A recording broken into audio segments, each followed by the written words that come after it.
नमस्कार दोस्तों, स्वागत है आप सभी का शेरमा अकेडमी यूट्यूब चैनल पर। दोस्तों, आज हम घटना चक्र द्वारा प्रकाशित जीएस पॉइंटर, जो कि भारतीय राज्य व्यवस्था एवं शासन की पुस्तक है, इसका पार्ट नंबर 10 देखने वाले हैं, जिसमें मूल अधिकार से संबंधित तथ्य और उनके क्वेश्चन शामिल किए गए हैं। और हाँ दोस्तों, यह सीरीज सभी प्रतियोगी परीक्षाओं के लिए महत्वपूर्ण है, इसलिए आप चाहे किसी भी एग्जाम की तैयारी कर रहे हों, इसको पूरा जरूर देखिएगा। हम जीएस पॉइंटर 2023 की सभी पुस्तकों को पार्ट वाइज कवर कराएंगे। साथ ही हमने इन सभी की सेपरेट प्लेलिस्ट भी बना दी है, जिससे कि आप सभी को ढूंढने में आसानी हो सके। और हाँ दोस्तों, इसमें तथ्यों की संख्या थोड़ी ज़्यादा है, तो आप लोग परेशान ना हो, क्योंकि लगभग 75% फैक्ट आपको इस वीडियो को पूरा देखते देखते ही याद हो जाएंगे। और रही बात बचे हुए 25% फैक्ट की, तो जब आप इसको एक या दो बार रिवाइज कर लेंगे तो वह भी पूरे के पूरे याद हो जाएंगे। तो चलिए देर न करते हुए हम अपने वीडियो को शुरू करते हैं।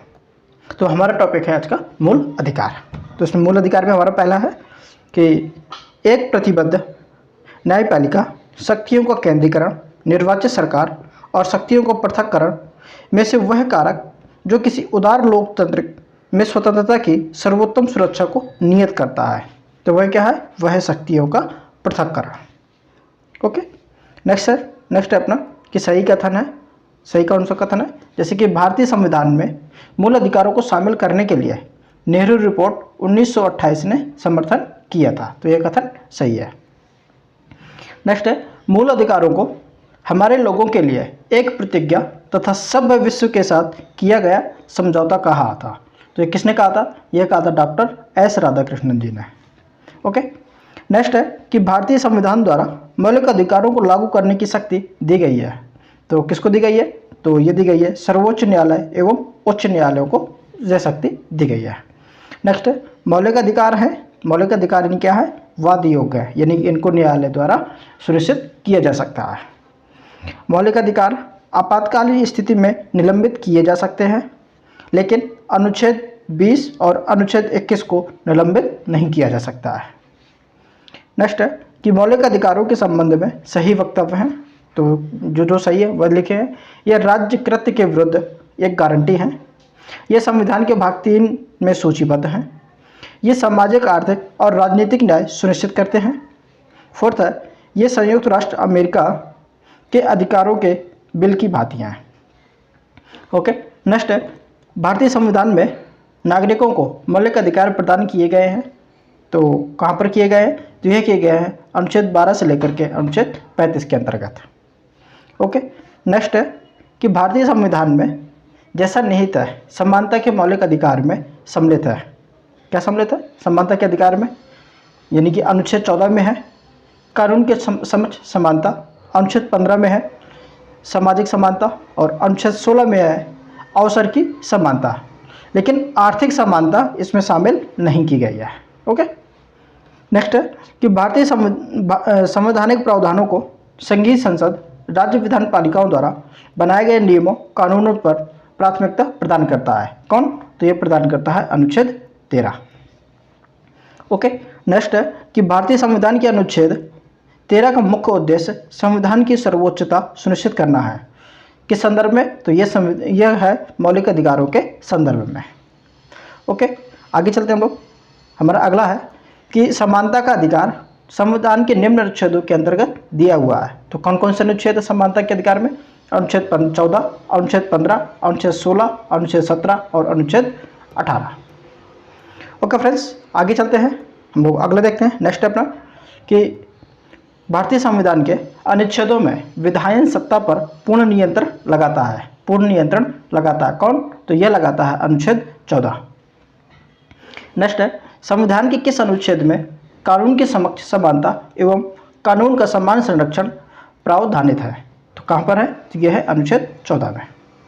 नेक्स्ट है, विधि का नियम या विधि का या कानून का अधिराज्य का मतलब है, क्या मतलब है? कि सभी के लिए एक कानून और सभी के लिए न्यायतंत्र। नेक्स्ट है, धर्म आदि के आधार पर विभेद का प्रतिषेध भारत के संविधान का अनुच्छेद 15 एक मूल अधिकार है, जिसे वर्णित किया गया है, किया जाएगा किसके अधीन? तो यह किया जाएगा समता के अधिकार के अधीन। ओके, नेक्स्ट है निजता के अधिकार को जीवन में व्यक्तिगत स्वतंत्रता के अधिकार के अंतर्भूत भाग के रूप में संरक्षित किया जाता है। कहाँ पर? तो ये किया जाता है भाग 3 में अनुच्छेद 21 के अंतर्गत। ओके, नेक्स्ट है मद्रास राज्य बनाम दोए राजन 1951 के मुकदमे में भारतीय सर्वोच्च न्यायालय के निर्णय के परिणाम स्वरूप जिस मौलिक अधिकार को संशोधित किया गया था वह है, वह कौन सा है? वह है भेदभाव के विरुद्ध अधिकार को। ओके, नेक्स्ट है कि शिक्षण संस्थाओं में जिसमें गैर सरकारी व सरकारी अनुदान प्राप्त भी सम्मिलित हैं, अन्य पिछड़ों, अनुसूचित जाति व अनुसूचित जनजाति हेतु आरक्षण की सुविधा प्रदान की गई है। कहाँ पर? तो ये प्रदान की गई है अनुच्छेद 15(5) के अंतर्गत। ओके, आगे चलते हम लोग। हमारा नेक्स्ट है कि संविधान के वे अनुच्छेद जिनके तहत अन्य पिछड़ा वर्ग यानी ओबीसी को सरकारी नियोजन में आरक्षण के प्रावधान दिए गए हैं। तो कहाँ दिए गए हैं? यह है अनुच्छेद 15(4) और अनुच्छेद 16(4) में। ओके, नेक्स्ट है अपना कि कथन और कारण है। तो देखते हैं कथन और कारण क्या है। तो कथन है हमारा, सामाजिक, आर्थिक एवं राजनीतिक क्षेत्रों में समान आधार निर्मित करने के उद्देश्य से राज्य असमान लोगों के लिए भिन्न व्यवहार कर सकता है। तो फ्रेंड्स कथन तो सही है। नेक्स्ट कथन कारण है, समान लोगों में विधि समान होगी और समान रूप से प्रशासित की जाएगी। तो कारण भी सही है, और जो कारण जो है वह कथन का सही व्याख्या भी करता है, यानी स्पष्टीकरण भी करता है। ओके, नेक्स्ट है कि भारतीय संविधान में स्वतंत्रता का अधिकार किन अनुच्छेदों के द्वारा प्रदान किया गया है? तो यह प्रदान किया गया है अनुच्छेद 19 से लेकर के अनुच्छेद 22 तक। नेक्स्ट है कि सर्वोच्च न्यायालय को समान कार्य के लिए समान वेतन को मौलिक अधिकार के समतुल्य मानने के लिए निम्नलिखित प्रावधानों ने सक्षम किया है। यानी कौन कौन से प्रावधानों ने सक्षम किया है? तो उनमें से कौन कौन से हैं? जैसे कि संविधान के प्रस्तावना में प्रयुक्त समाजवादी शब्द को संविधान के अनुच्छेद 14 यानी विधि के समक्ष समता तथा अनुच्छेद 16 के लोक नियोजन में के विषय में अवसर की समता के साथ मिलाकर के पढ़ना। ओके, नेक्स्ट है अपना कि मौलिक अधिकारों के अंतर्गत बच्चों के शोषण से संबंधित हैं। कौन से अनुच्छेद से संबंधित है? तो ये संबंधित है अनुच्छेद 24। नेक्स्ट है कि ICCPR के अनुच्छेद 24 द्वारा बाल अधिकार को सुरक्षित किया गया है। ओके, नेक्स्ट है कि अस्पृश्यता का उन्मूलन एवं किसी भी रूप में इसके आचरण का निषेध किया गया है। तो यह किया गया है अनुच्छेद 17 के द्वारा। ओके, नेक्स्ट है कि न्यायालय उपधारित कर सकता है कि अपराध गठित करने वाला कोई कृत्य अस्पृश्यता के आधार पर किया गया था यदि ऐसा अपराध अनुसूचित जाति के सदस्य के संबंध में किया गया है। ओके, आगे चलते हम लोग। हमारा अगला है नेक्स्ट अपना कि भारत में अस्पृश्यता का निवारण निम्न उपायों द्वारा किया जा सकता है। कौन कौन से उपाय हैं? जैसे पहला उपाय है कानून बनाकर, सेकेंड है कि शिक्षा की उन्नति के द्वारा, और थर्ड है जन जागरण के द्वारा।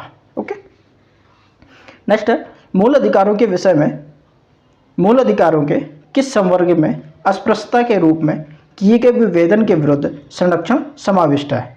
तो कहाँ पर है? यह है समता के अधिकार में। ओके, नेक्स्ट आगे चलते हैं कि कथन और कारण है। कथन है हमारा कि अस्पृश्यता संरचनात्मक हिंसा का सबसे खराब स्वरूप है। तो फ्रेंड्स कथन तो सही है। कारण है अस्पृश्यता के चलन का आधार धार्मिक स्वीकृति है। तो कारण भी सही है, और कारण जो है कथन की सही व्याख्या भी करता है। ओके, नेक्स्ट है कि अनुसूचित जाति तथा अनुसूचित जनजाति को मौलिक सामाजिक, आर्थिक, राजनीतिक तथा सांस्कृतिक अधिकार दिया गया है। तो कहाँ पर किसके अंतर्गत दिया गया है? तो ये दिया गया है अनुच्छेद 17 के अंतर्गत। नेक्स्ट है भारत के संविधान स्पष्टता प्रेस की आज़ादी की व्यवस्था नहीं करता है, किंतु यह आज़ादी अंतर्निहित है। कहाँ पर अंतर्निहित है? तो यह अंतर्निहित है अनुच्छेद 19(1) के का में। ओके, नेक्स्ट है भारतीय संविधान में भाषण एवं अभिव्यक्ति की स्वतंत्रता के मूल अधिकार का प्रावधान है। तो यह प्रावधान कहाँ है? यह है अनुच्छेद 19 में है। ओके, नेक्स्ट है उच्चतम न्यायालय की व्यवस्था के अनुसार निजी भवनों के ऊपर राष्ट्रीय झंडे को फहराना हर नागरिक का मौलिक अधिकार है। तो यह किसके तहत है? यह है संविधान के अनुच्छेद 19(1)(a) के तहत। ओके, नेक्स्ट है कि स्वतंत्रता के अधिकार के भाग के रूप में बिना हथियार के शांतिपूर्ण ढंग से इकट्ठा होने की स्वतंत्रता के अंतर्गत आता है। क्या आता है? कि शांतिपूर्ण इकट्ठा होना, एकत्रित जनता जिनको हथियार नहीं रखना चाहिए, इस अधिकार के अभ्यास पर राज्य कानून बनाकर तर्कपूर्ण प्रतिबंध लगा सकता है। ओके, नेक्स्ट है नागरिक की विचार अभिव्यक्ति की स्वतंत्रता पर प्रतिबंध नहीं लगाया जा सकता है। क्यों नहीं लगाया जा सकता? क्योंकि अवांछनीय आलोचना के कारण। ओके, नेक्स्ट है संविधान का कौन सा अनुच्छेद व्यक्ति की प्राण एवं दैहिक स्वतंत्रता के संरक्षण से संबंधित है? तो यह संबंधित है अनुच्छेद 21 के अंतर्गत। ओके, नेक्स्ट है कि विधि की प्रक्रिया के सिद्धांत को शामिल किया गया है। तो यह किया गया है अनुच्छेद 21 में। नेक्स्ट है व्यक्ति के विदेश यात्रा के अधिकार को संरक्षण प्रदान करता है। तो कौन प्रदान करता है? यह प्रदान करता है अनुच्छेद 21। नेक्स्ट है अनुच्छेद 19(1)(d) को अनुच्छेद 21 से मिलाकर पढ़ने पर प्राप्त होता है। तो यह प्राप्त होता है एकांतता का अधिकार या फिर निजता का अधिकार। नेक्स्ट है निजता के अधिकार को जीवन एवं अभिव्यक्ति की स्वतंत्रता के अधिकार के अंतर्भूत भाग के रूप में संरक्षित किया जाता है। तो कहाँ पर किया जाता है? यह किया जाता है संविधान के भाग 3 में गारंटी दी गई स्वतंत्रता एवं अनुच्छेद 21 के तहत। आगे चलते हैं। हमारा नेक्स्ट है कि भारत के संविधान के जिस अनुच्छेद के अंतर्गत निजता का अधिकार संरक्षित है, तो वह कौन सा है? वह है अनुच्छेद 21 है।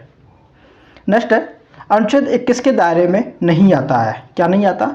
वह है मृत्युदंड अनुच्छेद 21 के दायरे में नहीं आता है। नेक्स्ट है संविधान का अनुच्छेद जो अपनी पसंद के व्यक्ति से विवाह करने के किसी व्यक्ति के अधिकार को संरक्षण देता है, वह है अनुच्छेद 21 है।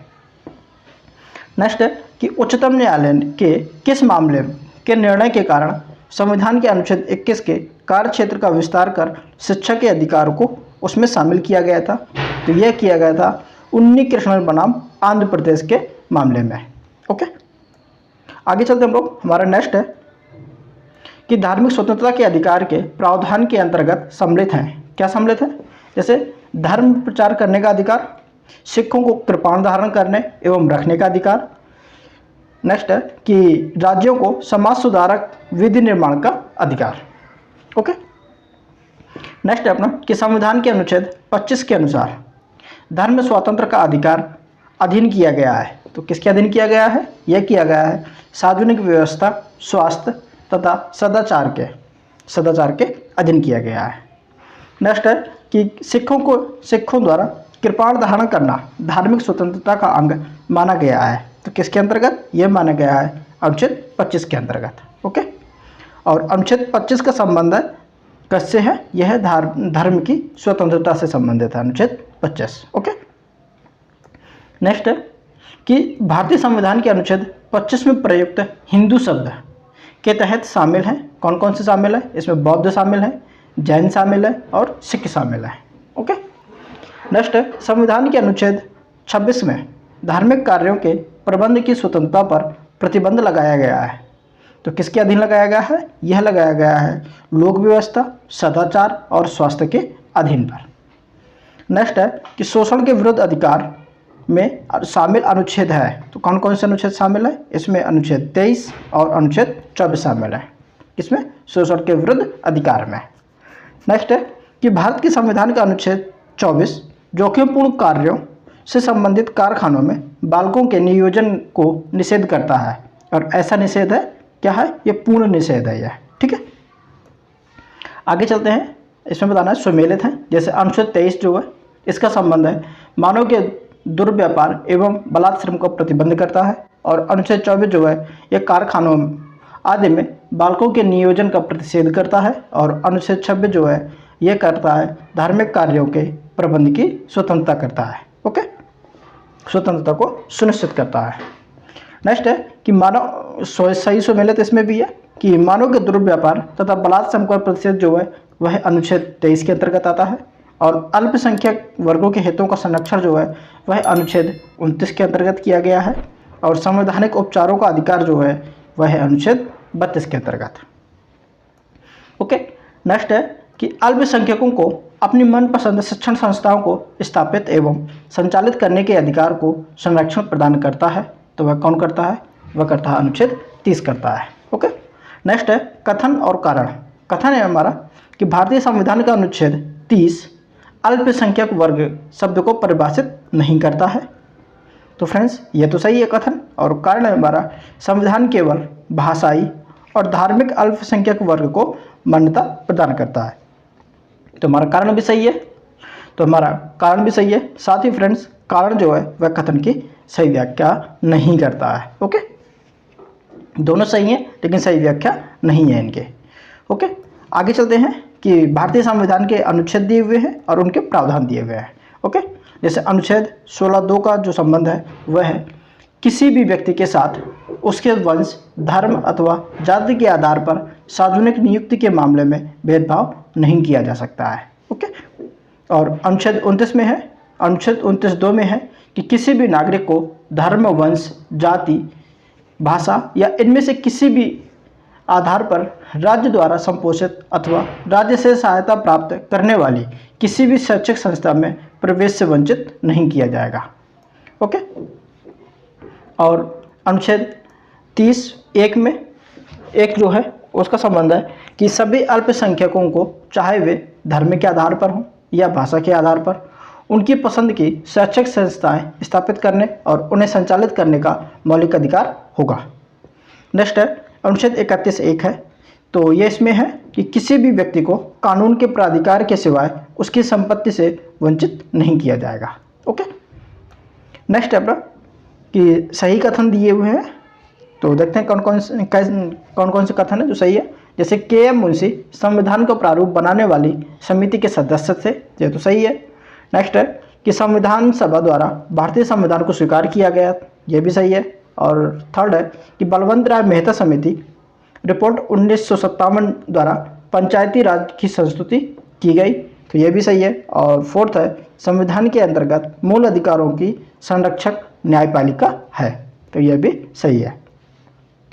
नेक्स्ट है नागरिकों के मौलिक अधिकारों का रक्षक तथा भारत के संविधान का अभिभावक माना जाता है, तो किसको माना जाता है? यह माना जाता है उच्चतम न्यायालय को। ओके, नेक्स्ट है अपना कि भारतीय संविधान के अनुच्छेद 32 के अंतर्गत प्रवर्तित किए जा सकते हैं। तो क्या प्रवर्तित किए जा सकते हैं? वह है मौलिक अधिकार। नेक्स्ट है कि डॉक्टर B.R. अम्बेडकर द्वारा संविधान की आत्मा कहा गया है, तो किसको कहा गया है? यह कहा गया है संवैधानिक उपचारों के अधिकार को, जो कि अनुच्छेद 32 के अंतर्गत है। ओके, नेक्स्ट है अपना कथन और कारण है इसमें भी। तो कथन है हमारा कि संविधान के अनुच्छेद 32 को डॉक्टर अंबेडकर ने इसकी आत्मा कहा था। तो फ्रेंड्स कथन तो सही है। कारण है अनुच्छेद 32 मौलिक अधिकारों के अतिक्रमण के विरुद्ध प्रभावी उपचार का प्रावधान करता है, तो कारण भी सही है। और कारण जो है वह कथन की सही व्याख्या भी करता है। ओके, नेक्स्ट है कि भारत का उच्चतम न्यायालय नागरिकों के मूल अधिकारों के प्रवर्तन के लिए विभिन्न रिट जारी करने का अधिकार रखता है, तो किसके अंतर्गत है? तो यह है संविधान के अनुच्छेद 32 के अंतर्गत। कौन? उच्चतम न्यायालय है, ये याद रखिएगा, ना कि उच्च न्यायालय। ओके, नेक्स्ट है कि किस एक प्रलेख या रिट को किसी व्यक्ति की स्वतंत्रता का महानतम रक्षक माना जाता है, तो वह है बंदी प्रत्यक्षीकरण की रिट को। ओके, नेक्स्ट है व्यक्तिगत स्वतंत्रता के लिए उच्च न्यायालय जारी कर सकता है।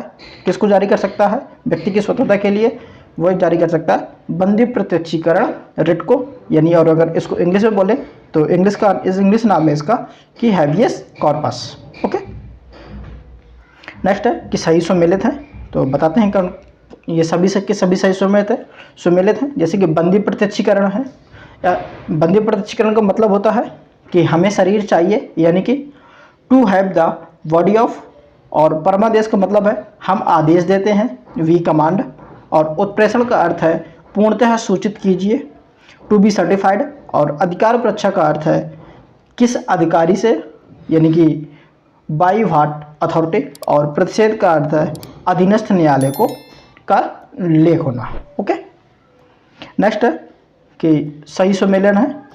जैसे कि मौलिक कर्तव्य जो है ये संविधान का 42वां संशोधन था, यानी कि संविधान के 42वें संशोधन के अनुसार मौलिक कर्तव्यों को जोड़ा गया था और संसद मौलिक अधिकारों में संशोधन कर सकती है एवं मूल ढांचे का सिद्धांत यह जो पारित किया गया था, यह किया गया था केशवानंद भारती केस में। और इंसानों के यानी व्यक्तियों के अनैतिक व्यापार का जो निषेध है वह किया गया है संविधान के अनुच्छेद 23 में। ओके, अब हम आगे चलते हैं। हमारा नेक्स्ट है कि सही सम्मेलन है। जैसे अस्पृश्यता का अंत है जो यह दिया हुआ अनुच्छेद 17 में, और गिरफ्तारी एवं निरोध के विरुद्ध जो संरक्षण है वह दिया गया है अनुच्छेद 22 में, और धर्म की स्वतंत्रता अनुच्छेद 25 में है, और अल्पसंख्यकों के हितों का जो संरक्षण है वह अनुच्छेद 29 में किया गया है। ओके, नेक्स्ट है सही सम्मेलन इस प्रकार है। तो सही सम्मेलन कौन कौन से हैं? जैसे कि उपाधियों का जो निषेध है वह अनुच्छेद 18 के तहत है किया गया है, और धार्मिक मामलों के प्रबंध की स्वतंत्रता जो है अनुच्छेद 26 के तहत दी गई है, और अल्पसंख्यकों की भाषा का जो संरक्षण है वह अनुच्छेद 29 के तहत किया गया है, और शिक्षा का अधिकार जो है यह किया गया है अनुच्छेद 21 के तहत। ओके, नेक्स्ट है कि संसद को मौलिक अधिकारों में संशोधन का अधिकार दिया गया है, तो यह दिया गया है केशवानंद भारती वाद में। नेक्स्ट है कि भारत के सर्वोच्च न्यायालय ने संविधान की मूल संरचना सिद्धांत यानी बुनियादी ढांचा का सिद्धांत प्रतिपादन किया, तो यह किया था केशवानंद भारती बनाम केरल राज्य के मुकदमे में। ओके, नेक्स्ट है मूल अधिकारों से संबंधित निर्णयों का सही कालानुक्रम है। तो सही कालानुक्रम जो है वह है सबसे पहले था A.K. गोपालनवाद 1950 में, सेकेंड नंबर पर हुआ था गोलकनाथवाद 1967 में, और थर्ड नंबर पर है केशवानंद भारती केस यानी वाद 1973 में, और मिनर्वा मिल्स केस जो कि हुआ था लास्ट में 1980 में। ओके, नेक्स्ट है कि संपत्ति के मूल अधिकार का लोप किया गया, यानी कि संपत्ति के अधिकार को मूल अधिकार से हटा दिया गया। तो ये कब हटाया गया था? यह किया गया था संविधान का 44वां संविधान संशोधन अधिनियम जो कि 1978 में किया गया था। ओके, नेक्स्ट है कि संपत्ति के अधिकार को संविधान के भाग 3 यानी मूल अधिकार से हटाकर भाग 12 में अनुच्छेद 30A यानी कि 30A या फिर 30 का के तहत विधिक अधिकार बनाया गया। तो ये कब बनाया गया और किसने बनाया? तो यह बनाया था जनता पार्टी की सरकार द्वारा 44वें संविधान संशोधन से, और ये कब हुआ था? तो ये हुआ था 1978 में। नेक्स्ट है वर्तमान समय में भारतीय संविधान के अंतर्गत संपत्ति का अधिकार है। एक क्या है संपत्ति का अधिकार? यह एक है वैधानिक, विधिक या फिर कानूनी अधिकार है। ओके, नेक्स्ट है भारत में संपत्ति के अधिकार की स्थिति है। तो क्या है? यह एक विधिक अधिकार है जो किसी भी भारतीय को प्राप्त है। नेक्स्ट है कि समानता, स्वतंत्रता, धर्म पालन एवं समान आवास के अधिकारों में से भारतीय संविधान प्रदान नहीं करता है। तो ये क्या प्रदान नहीं करता है? यह प्रदान नहीं करता समान आवास का अधिकार प्रदान नहीं करता है। ठीक है, नेक्स्ट है कि भारतीय संविधान में नागरिकों को नहीं दिया गया है। क्या नहीं दिया गया है? भारतीय संविधान में नागरिकों को सूचना का अधिकार नहीं दिया गया है। ओके, नेक्स्ट है कि सभी व्यक्तियों को प्राप्त है। सभी व्यक्तियों को क्या प्राप्त है? विधि के समान संरक्षण का अधिकार प्राप्त है। ओके, नेक्स्ट है कि भारत में रहने वाला ब्रिटिश नागरिक दावा नहीं कर सकता। किसका दावा नहीं कर सकता है? तो यह व्यापार और व्यवसाय की स्वतंत्रता के अधिकार का वह दावा नहीं कर सकता है। ओके, नेक्स्ट है किसी को राष्ट्रीय गीत गाने के लिए बाध्य नहीं किया जा सकता। क्यों नहीं किया जा सकता? क्योंकि इससे वाक एवं स्वतंत्र और अभिव्यक्ति स्वतंत्रता के अधिकार का उल्लंघन होगा। इससे अंतःकरण की और धर्म के अबाध रूप से आचरण और प्रचार करने की स्वतंत्रता के अधिकार का भी उल्लंघन होगा, और राष्ट्रीय गीत गाने के लिए किसी को बाध्य करने वाला कोई विधिक उपबंध भी नहीं है। ओके, नेक्स्ट है कि विदेशी नागरिकों को प्राप्त नहीं है। तो क्या प्राप्त नहीं है? अभिव्यक्ति की स्वतंत्रता का अधिकार विदेशी नागरिकों को प्राप्त नहीं है। नेक्स्ट है वे मौलिक अधिकार जो भारत में केवल नागरिकों को उपलब्ध है। ओके, वह कौन कौन से हैं? जैसे कि फर्स्ट है भेदभाव के विरुद्ध अधिकार, सेकंड है देश भर में स्वतंत्र भ्रमण की स्वतंत्रता, और थर्ड है चुनाव लड़ने का अधिकार, और फोर्थ है भाषण एवं अभिव्यक्ति की स्वतंत्रता, और फिफ्थ है अल्पसंख्यकों के अधिकार। ओके फ्रेंड्स, आगे चलते हैं। नेक्स्ट है अपना कि भारतीय संविधान द्वारा प्रदत्त वे अधिकार जो गैर नागरिकों को भी उपलब्ध हैं, वे कौन कौन से हैं? वे हैं विधि की समक्ष क्षमता यानी अनुच्छेद 14, और नेक्स्ट है कि अपराधों के लिए दोष सिद्धि के संबंध में संरक्षण यानी अनुच्छेद 20, और नेक्स्ट है कि प्राण एवं दैहिक स्वतंत्रता का संरक्षण यानी कि अनुच्छेद 21, और शिक्षा का अधिकार यानी कि अनुच्छेद 21 का, और शोषण के विरुद्ध अधिकार यानी कि अनुच्छेद 23 और अनुच्छेद 24। नेक्स्ट है धर्म की स्वतंत्रता का अधिकार यानी कि अनुच्छेद 25 से लेकर के अनुच्छेद 28, और संवैधानिक निराकरण का अधिकार यानी कि संवैधानिक उपचारों का अधिकार जो कि अनुच्छेद 32 में है। ये संविधान में प्रदत्त वे अधिकार है जो गैर नागरिकों को भी प्राप्त है। ओके, नेक्स्ट है कि भारत के संविधान द्वारा प्रदत्त 6 मूल अधिकारों में शामिल नहीं है। तो कौन सा शामिल नहीं है? विरोध का अधिकार शामिल नहीं है हमारे मूल अधिकारों में। ओके, नेक्स्ट है कि भारत के संदर्भ में अधिकार और कर्तव्यों के बीच सही संबंध है। क्या सही संबंध है? कि अधिकार कर्तव्यों के साथ सह संबंधित हैं। ओके, नेक्स्ट है लोक नियोजन के विषय में भारत के सभी नागरिकों को अवसर की समानता की प्रत्याभूति प्रदान करता है। तो कौन प्रदान करता है? वह है अनुच्छेद 16A यानी 16(1) और अनुच्छेद 16(2). नेक्स्ट है भारतीय संविधान मान्यता देता है। किसको मान्यता देता है? यह देता है धार्मिक और भाषाई अल्पसंख्यकों को मान्यता देता है। ओके, नेक्स्ट है कि 6 वर्ष की आयु से 14 वर्ष की आयु के बीच के सभी बच्चों को शिक्षा का अधिकार है। तो ये क्या है? ये मूल अधिकार है अनुच्छेद 21A के तहत। नेक्स्ट है कि भारतीय संविधान में संशोधन करके जोड़ा गया शिक्षा का अधिकार प्रभावी हुआ। तो ये कब हुआ था? यह हुआ था 1 अप्रैल 2010 से। ओके, नेक्स्ट है नेक्स्ट कथन और कारण है। कथन है राज्य 6 से 14 वर्ष के सभी बच्चों को निःशुल्क एवं अनिवार्य शिक्षा प्रदान करेगा। तो कथन तो सही है फ्रेंड्स।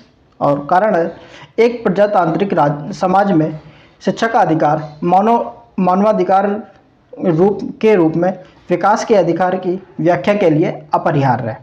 तो फ्रेंड्स कारण भी सही है, और कारण जो है वह कथन की सही व्याख्या भी करता है। ओके, नेक्स्ट है कि सूचना का अधिकार, काम का अधिकार, शिक्षा का अधिकार तथा मकान का अधिकार में से कौन सा मानवाधिकार भारतीय संविधान के अंतर्गत मौलिक अधिकार भी है? तो वह कौन सा है? वह है शिक्षा का अधिकार है। ओके, नेक्स्ट है कि वह अधिकार जो राष्ट्रीय आपातकाल तक में भी समाप्त या सीमित नहीं किया जा सकता। तो वह है जीवन का अधिकार। ओके, नेक्स्ट है कि भारतीय संविधान के अनुच्छेद 25 में प्रयुक्त हिंदू शब्द सम्मिलित नहीं करता है। यानी किसको नहीं करता? वह नहीं करता है पारसियों को। और किसको किसको करता है अगर बात करें तो यह करता है बौद्ध जैन को। ओके, नेक्स्ट है और सिखों को भी शामिल करता है हिंदू में भी। ओके, नेक्स्ट है कि नेक्स्ट अपना कि भारत के धार्मिक संप्रदाय यानी समुदाय को यदि राष्ट्रीय स्तर पर अल्पसंख्यक वर्ग का दर्जा दिया जाता है तो वह निम्न विशेष लाभ या लाभों का हकदार हो जाता है। तो वह किसका किसका हकदार हो जाता है?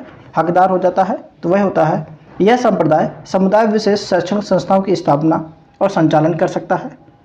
साथ ही यह संप्रदाय या समुदाय प्रधानमंत्री के 15 पॉइंट कार्यक्रम के लाभ प्राप्त भी कर सकता है। ओके, नेक्स्ट है कि किसी अपराध के अभिव्यक्ति को अभियुक्त को स्वयं अपने विरुद्ध गवाह बनने के लिए बाध्य नहीं किया जा सकता है। यह प्रावधान है। तो यह प्रावधान है अनुच्छेद 20(3) में है। ओके, नेक्स्ट है कि दोष सिद्धि के संबंध में अभियुक्तों को दोहरे दंड एवं स्व अभिशंसन से संरक्षण प्रदान करता है। तो यह करता है अनुच्छेद 20। ओके, नेक्स्ट है कि दोहरे दंड की धारा, कार्योत्तर विधि, यातना के विरुद्ध निषेध तथा स्वयं के विरुद्ध साक्षी होने से निषेध में से जो भारतीय संविधान के अनुच्छेद 20 का हिस्सा नहीं है वह है यातना के विरुद्ध निषेध, जो भारतीय संविधान के अनुच्छेद 20 का हिस्सा नहीं है। ओके, नेक्स्ट है अगला है हमारा कि बंदी बनाए गए व्यक्ति के मौलिक अधिकारों की रक्षा प्रदत्त है। कहाँ से? तो यह है भारतीय संविधान के अनुच्छेद 22 से। ओके, नेक्स्ट है सही सम्मिलित हैं। तो देखते हैं क्या कौन कौन से, यानी कि जो से दिए हुए सभी सही सम्मिलित हैं। जैसे अनुच्छेद 22(1) में है स्वयं की पसंद के अभिवक्ता द्वारा प्रतिरक्षा का अधिकार है। अनुच्छेद 22(4) में है निवारक निरोध का उपबंध करने वाली कोई विधि 3 माह से अधिक निरुद्ध किया जाना प्राधिकृत नहीं करेगी। ओके, और अनुच्छेद 22(7) में है कि संसद विधि द्वारा उन परिस्थितियों का निर्धारण कर सकेगी जिसके अंतर्गत 3 माह से अधिक निरुद्ध किया जा सकेगा। ओके, और नेक्स्ट है अनुच्छेद 22(1). तो 22(1) में गिरफ्तार किए गए व्यक्ति को गिरफ्तारी के कारणों को यथासंभव शीघ्र यानी जल्दी से जल्दी बताए बिना अभिरक्षा में नहीं रखा जाएगा। ओके, नेक्स्ट है कि प्रत्यक्ष बंदीकरण अधिनियम यानी निवारक निरोध अधिनियम अनुच्छेद 22 के अंतर्गत एक व्यक्ति को बिना मुकदमा चलाए बंदी बनाया जा सकता है। तो यह बनाया जा सकता है अधिकतम 3 माह के लिए। नेक्स्ट है कि उच्चतम न्यायालय को मौलिक अधिकारों के हनन रोकने के लिए रिट जारी करने की शक्ति के संबंध में सही कथन है। तो कौन सा कथन? तो सही कथन है। तो कौन कौन से? जैसे उच्चतम न्यायालय को यह शक्ति प्रदत्त है कि वह बंदी प्रत्यक्षीकरण, परमादेश, प्रतिषेध, अधिकार परीक्षा और उत्प्रेषण रिट जो भी मूल अधिकारों को लागू करने के लिए समुचित हो उस रिट का प्रयोग कर सकती है। संसद को अधिकार है कि वह कानून बनाकर किसी अन्य न्यायालय को अपनी आधिकारिक स्थानीय सीमाओं के भीतर उच्चतम न्यायालय की दी गई इन शक्तियों का प्रयोग कर सकता है। ओके, नेक्स्ट है वह प्रलेख जिसे किसी व्यक्ति की स्वतंत्रता का महानतम रक्षक माना जाता है। तो वह है बंदी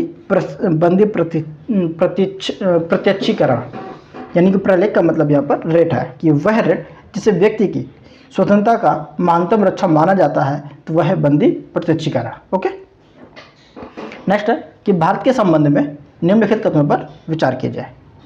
तो कथन है कि जब एक कैदी पर्याप्त आधार प्रस्तुत करता है तो ऐसे कैदी को पैरोल से मना नहीं किया जा सकता क्योंकि वह उसके अधिकार का मामला बन जाता है। तो फ्रेंड्स यह गलत है क्योंकि अधिकार का मामला नहीं बनता और उसे मना किया जा सकता है। क्यों? क्योंकि वह सामाजिक समरसता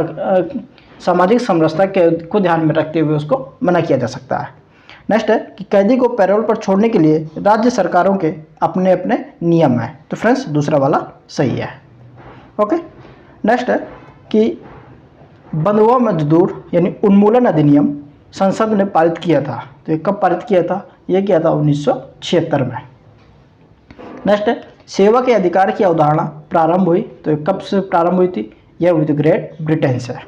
ओके, नेक्स्ट है कि जोखिम भरे उद्योगों में बाल श्रम का उपयोग निषिद्ध किया गया है। तो यह किया गया है भारत के संविधान द्वारा 10 दिसंबर 1996 के सर्वोच्च न्यायालय के निर्णय द्वारा तथा संयुक्त राष्ट्र के चार्टर के द्वारा भी।